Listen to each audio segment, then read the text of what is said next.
Welcome to Learn Wealth, your go-to channel for real estate insights, market charts, and golden opportunity. Let's build wealth. How's it going, economic wizards? My name is James Santiago, and you're watching your show, Learn Wealthy. Today, we're diving into something super exciting. Wait for it.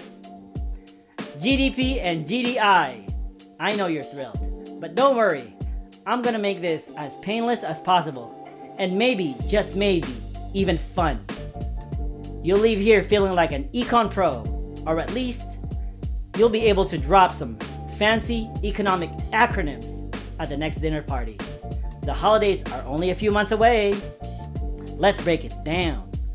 So what is the GDP? GDP stands for Gross Domestic Product, and it's basically the queen bee of economic indicators. It's the big number that tells us the total value of all the goods and services produced in a country during a certain period of time, usually a year. In other words, it's the number politicians love to brag about when it goes up and completely ignore when it goes down. Think of it this way. GDP is like checking your bank account at the end of the month. But instead of just looking at your paycheck, you also count how much you spent on rent, groceries, Netflix, subscriptions, and for your wife's boyfriend. The higher the GDP, the better the economy is supposedly doing. But if it's too high, economists start freaking out about inflation. So it's kind of like when you eat too much pizza. It feels good in the moment, but there's gonna be trouble later. GDP is like that friend who always talks about how busy they are. It sounds impressive, but you're never 100% sure what they actually do. Okay, now let's talk about the GDI, the Gross Domestic Income.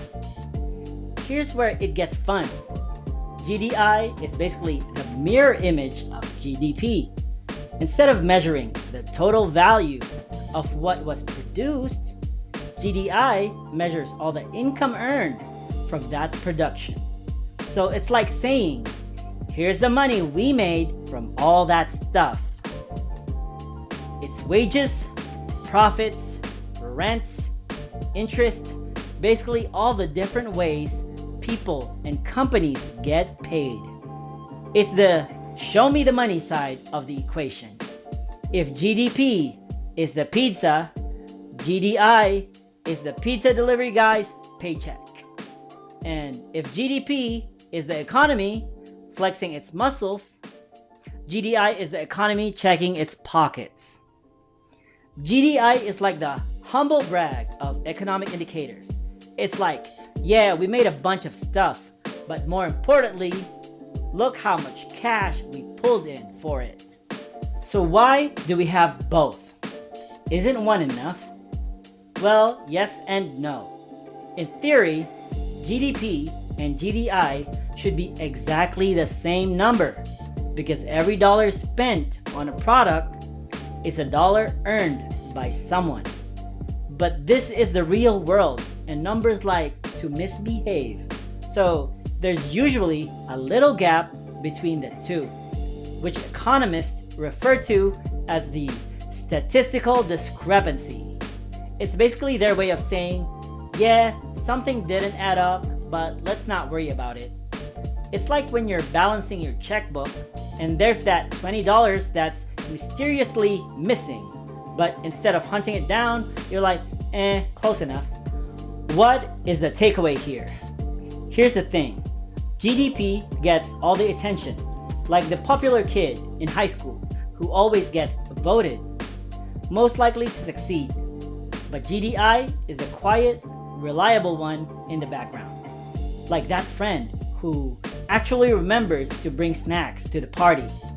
Both numbers are important for figuring out how the economy's doing, but they each look at it from slightly different angles. GDP tells you how much we produced, while GDI tells you how much money everyone made from that production. So together, they give us a fuller picture of the economy. But does knowing the difference between GDP and GDI make you cooler at parties? Probably not, unless it's an economist's party, then you're basically the Beyonce of the group. So why should you care? Well, if you're into economics, knowing both numbers gives you a better sense of whether the economy is healthy or not. If GDP is high, but GDI isn't keeping up, it might mean that people aren't actually earning enough, even though production is booming. And if GDI is rising, but GDP isn't, maybe people are making more money without producing more stuff. Either way, it's something economists like to argue about. Isn't it funny how the politicians and the ever so trustworthy mainstream media keeps bragging about the GDP, but for some reason just ignores GDI and ignores the discrepancy between the GDI and GDP. But even the Federal Reserves themselves has discussed the reliability of GDI versus the GDP in several studies. In a key paper, Jeremy Nailwick's research published by the Fed found that GDI tends to perform better in identifying the onset of recessions compared to GDP. Specifically, the study highlights that GDI has been more effective at recognizing recessionary periods, making it basically a more reliable indicator for assessing the economy's current state.